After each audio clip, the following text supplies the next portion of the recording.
Potential injury is not a possibility. You can't be working towards that. And the only way to work opposite of working toward an injury is making good decisions, listening to your body, asking your body for appropriate feedback, and processing that feedback correctly. So how do you feel? Do you feel like, hey, you know what, I got 315 for 20 reps this time, you know, and then maybe go up to, you know, 365 or 405 for less reps? But that's your call. See, the benefit of doing these later on is you don't have to go super heavy in order to get a great benefit from it. You know, at this point, all of the larger muscles, your quads, hamstrings, the glutes, they've already gotten a lot of direct stimulation. 8, 9,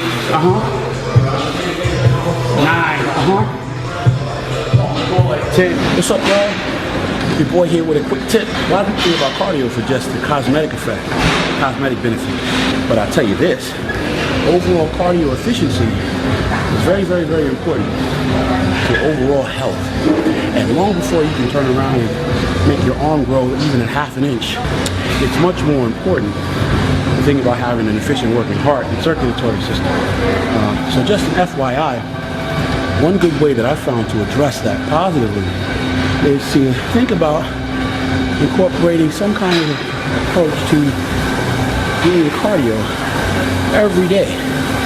In the morning, on an empty stomach, there's the added benefit of, you know, spiking or increasing your metabolic rate and stuff, but more importantly, setting up some good habits that can help you on every front, not just cosmetically, but also health-wise. Protein. Yeah.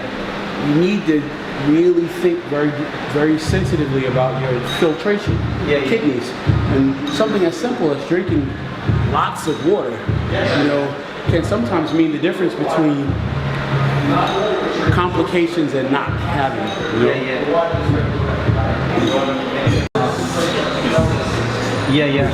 Back, roll back. Yeah. So forward. Sorry. Pull here. Even when we do those pullovers, don't stop here. Because that's how you activate more use of your lats. Does that make sense? Particularly down in here, the longitudinal muscles closer into the spine. That's how you activate more of that. Does that make sense? See, right here is when you get an opportunity to see one of the subtle and most significant differences between the men's physique athlete and an old school bodybuilding athlete. You understand? There are things like this that wouldn't necessarily be in the training regimen of a men's physique athlete. Glute kickbacks like this, being this inventive for the sake of developing quality hamstrings and glute development, it wouldn't necessarily be necessary to find an exercise like this and the demonstration of the discipline towards developing their physique like this in a men's physique athlete's protocol. Not to say anything negative about men's physique, but they're two very different things. And the reason why I'm saying this is because the up-and-coming athletes of tomorrow that are undecided about which one they want to be, it's in a situation like this where you can see the reason why you need to be clear about knowing the difference and knowing what you want, you know? Because the protocol wouldn't be required to do something like this in that kind of training to do that kind of end result. Does that make any sense? If it makes sense to somebody out there, touch your neighbor and say, it makes sense. Thoughts become things. Alright. Mr. King said I need to stop resting. You're giving him too much. You ready, Dr. King? So here's the thing. I'm going to lock forward, try to activate my glute at the top, and drive it through my hamstring. So I'm not going to sit here with my ass up in the air like we looking for action, because we ain't looking for none of that. And what we're going to do is going to lock the glute down, causing flexion at the bottom of the maximus, and then we're going to muscle it through the contraction on your hamstring, bicep femoris. The next time you do this, the next day, 2 days from now, it'll be a lot easier. And then by the time you get on stage, it'll look like you've been doing it forever. You know what I mean? And that's what makes the difference between a guy that looks like he's going to place first, second, third, and fourth. Well, how did this guy, all of them look very muscular, all of them look really good, all of them look like they dieted and conditioned, but what is the little things? The devil is in the detail. The devil is in the discipline. When you do these little exercises that we're talking about right now, that's how you say you want this. And that's how you end up putting one thing and another step together that ultimately become these strings, consistent strings of action that add up to be the reason why you're awarded top honors over somebody else that hasn't done that work. Does that make sense? Makes sense. All right. So that's it. When you turn to the side, I saw you do your quarter turn for the side. For the side, you're killing it from it. I heard you say okay. I thought you meant particularly, who was it? Oh man. We actually just talked about injuries. That's right. We particularly now, because a lot of people are starting to get ready to start turning up the notches, tightening the gears a little bit, start getting ready for the shows that are coming up in March. And for those people that are participating in the online training, I've experienced a bunch of questions that talk about training around injuries. And a lot of times people are under the misconception that, you have to wait until you're perfectly healthy all the time before you can try to train regularly. Believe it or not, those guys that break the records in the NFL, even the NBA, star performing athletes that go on and do things that are incredibly groundbreaking, that are achieving great things, aren't waiting for the time when everything feels good. So sometimes what happens is you have to work through an injury. I'm not trying to talk about re-injuring yourself, but I am talking about finding a place that is comfortable and not letting yourself off the hook, pushing yourself through. In this case, you just saw Mr. Dr. King talking about he has an injury that he's trying to work around.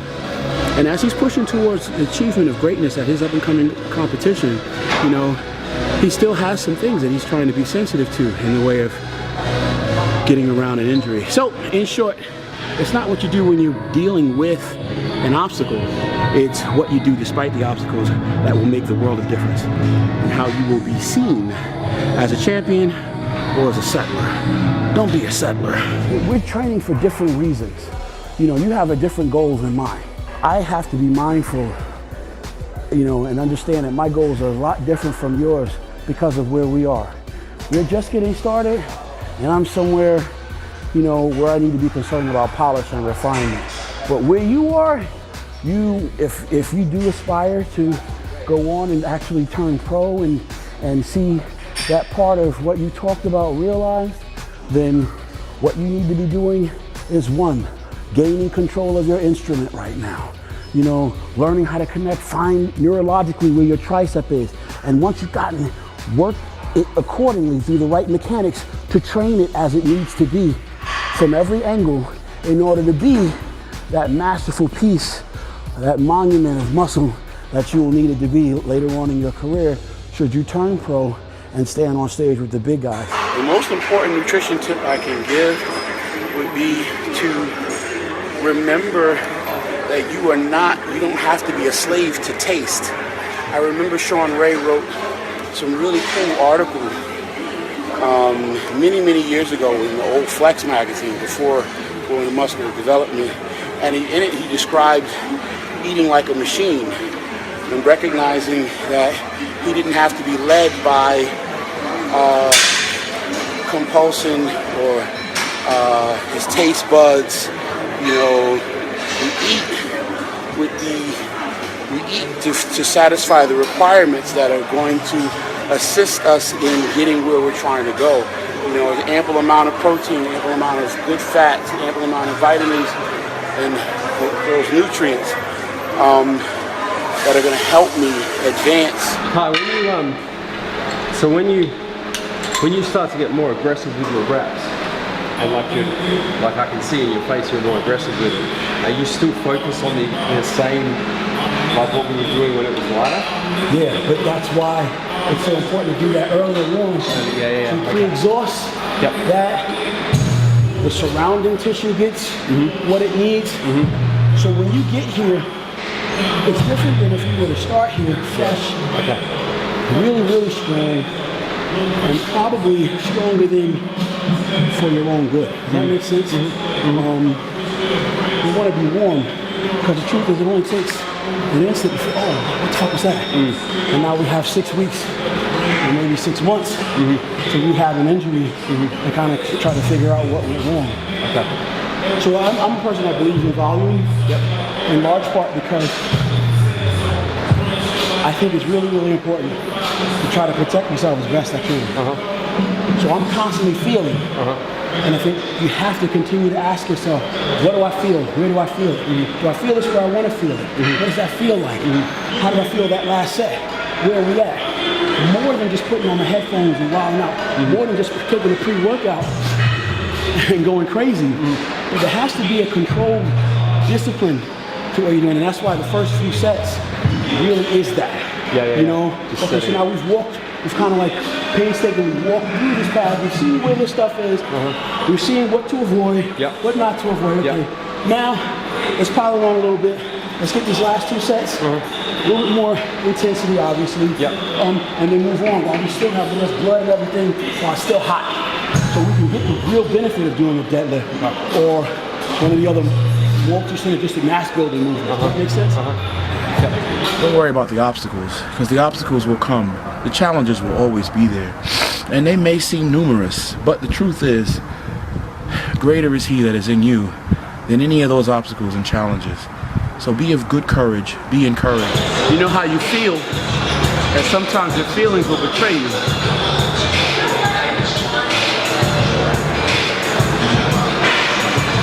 And when you're trying to improve, you have to be able to push yourself. But it's a very delicate line between when you're pushing yourself to advance and when you're pushing yourself towards the potential of an injury. So, now you got to use your tools. If you have the opportunity to choose to push yourself to achievement or towards failure, you should always err on the side of pushing yourself towards achievement. I'm sharing with you how I think, particularly now when we're about to do a set. I can't think about injuries, I have to try to stay 3 steps ahead of that. And what I'm explaining to you is what my thought process is now as I get ready to do this next set. It's really like giving you insight into the mind of a dude that can win 3 Arnolds in a row and blah, blah, blah. Well, what does he think about before he does a big set? He's sharing it with you right now, you know. There are times when your feelings will betray you. Your feelings will tell you, whoa, back up. I don't know what's that, you know, and you have to process that and make intelligent decisions that will allow you to push or know when you need to pull back a little bit. Strong fundamentals, training legs. Legs always start with calves. To me, start with calves. Reason why I say this is because there used to be a time when I first started training, I thought my legs were a reflection of my training. And my training was a reflection of how I thought. Because I spent so much time and effort invested in squats, leg extensions, this, and this for quads, I ended up developing legs that had great quads, but hamstrings that were inferior in development to my quads, and then calves that were even far behind the both of them. Your glutes contract. So now by getting down here and opening up your femur bone, your glute becomes like this. So sit the thing. The thing is to sit. Does that make sense? When you do this movement, it's not enough to just kick your feet up, but to contract your glutes. You contract your bicep. You don't just go like this, but you contract your bicep and make the contraction of your bicep responsible for pulling the arm. Does that make sense? So the same thing happens with your glute. Your glute reaches over to your femur bone, and as it contracts, it moves your knee. Does that make sense? So this here occurs as a result of contracting your glute. Does that make sense? So when we do this exercise, you have to consciously be aware of contracting your glute. Does that make sense? So we're gonna do 20 reps first set. This technically is a squat. Is that? A lot of times people think about squatting just up and down in quads. But this is a contraction in your glute. So your glute reaches around to your femur bone, and as it pulls your knees back, your femur back, it's a contraction that occurs in this muscle. So when we're doing this, to hold your knees out is talking about contracting your glute. When you're squatting, the same thing applies. Does that make sense? But we're not squatting, but we are squatting. That makes sense? Because we're talking about using our glute, recruiting our glute. What's up, y'all? Your boy Kai Greene, aka Mr. Getting It Done. Got a question for you. Are you taking your Vindicate? You don't know? You better ask somebody. Anyway, what's up, man? Kai Greene's here. Go to your boy. It's your boy Kai. Check me out on Snapchat. We're going to be available for a little bit. We're going to talk about nutrition. If you're ready, let's rock. Peace. And if you're wondering what that beeping is, that's my other part of my meal. That's right, my boy from NutriChef, AJ, done hooked us up. So we're talking, we're eating. Check us out on Snapchat. Peace. Honestly, when I do this, I think about those thick-ass bodybuilders with the improvement through up here when doing your most muscular. Does that make sense? When you actually wrap your hands around these bars, your hands become like hooks, and you want to raise, almost like doing a side lateral. So the lateral head of your delt is activated, as well as your mid-trap. So if I were to turn around, the middle area of your trap, as well as some of the fibers in the upper trap. And you have the ability in that to add to the contraction the awareness of your sternoclavicular portion of your chest.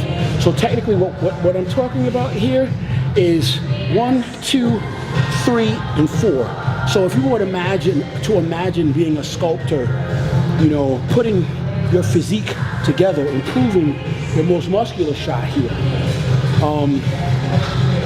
That's what this movement helps to do. It adds to the cap on your delts.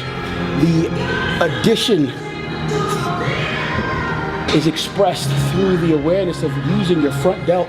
It polishes off with this really cool sculpting element to the clavicular, sternoclavicular area of your chest. So everything, all this right here, technically is spoken to with this upright row. Does that make sense?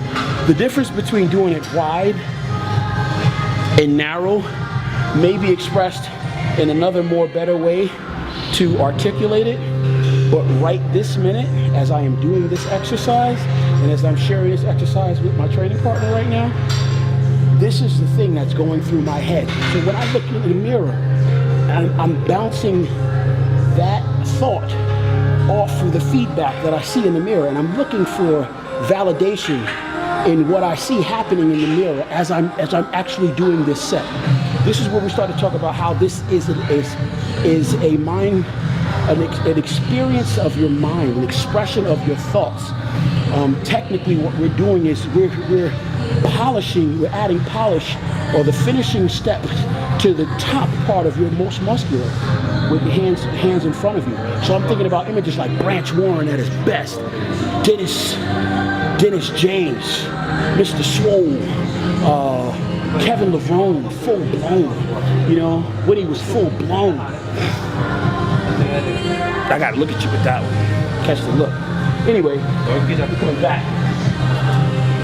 That's what should be going through your mind when you see this. If you're not, then you're missing the connection. You get me? That means the train is pulled out of the station and you ain't on it. I gotta look at you when I say that. Look at you too. You know, a lot of times we can get lost in considering a lot of things that aren't important. you know. But one of the things I think is the really big benefit of being able to exercise is those feel-good properties that are released in the way of good biochemistry hormones that, you know, help us feel good and actually connect us to the healing and therapeutic part of exercise. By itself, together, nah.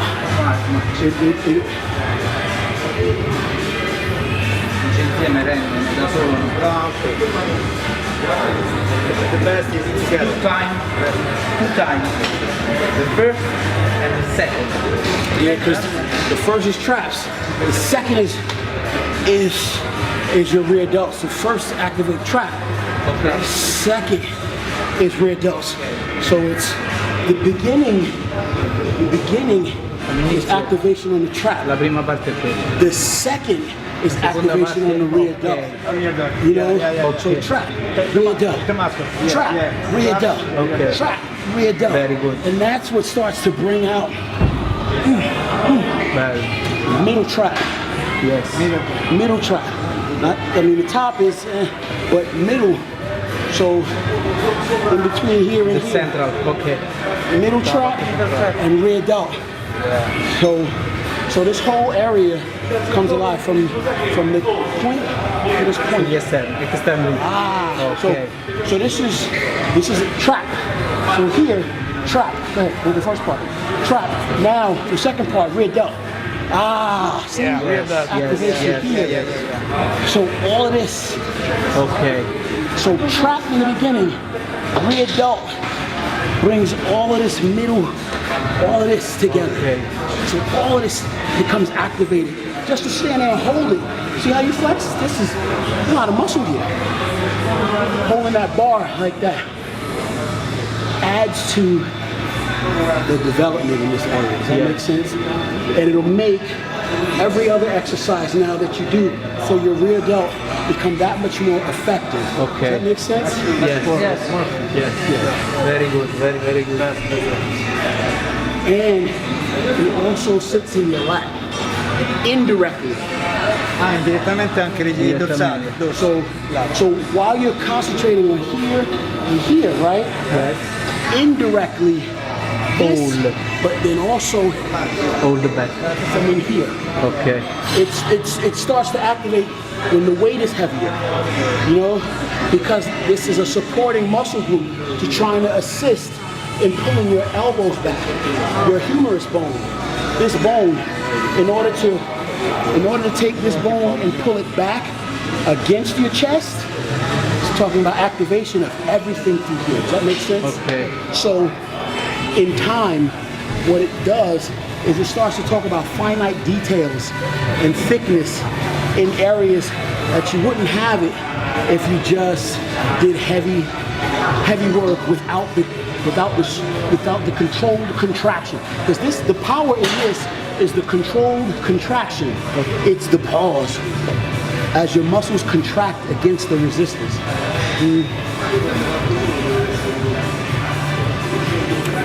This is why we do together. Okay. Because it's not enough just to do this heavy. 4 reps. Okay. Cioè non serve a niente. Non serve a niente. No, not alone. All it together. And then hit. It's like doing a regular bicep shot. It's your rear delt in your traps. You get me? Yes. The isometric contraction is what commands your body to get that finish.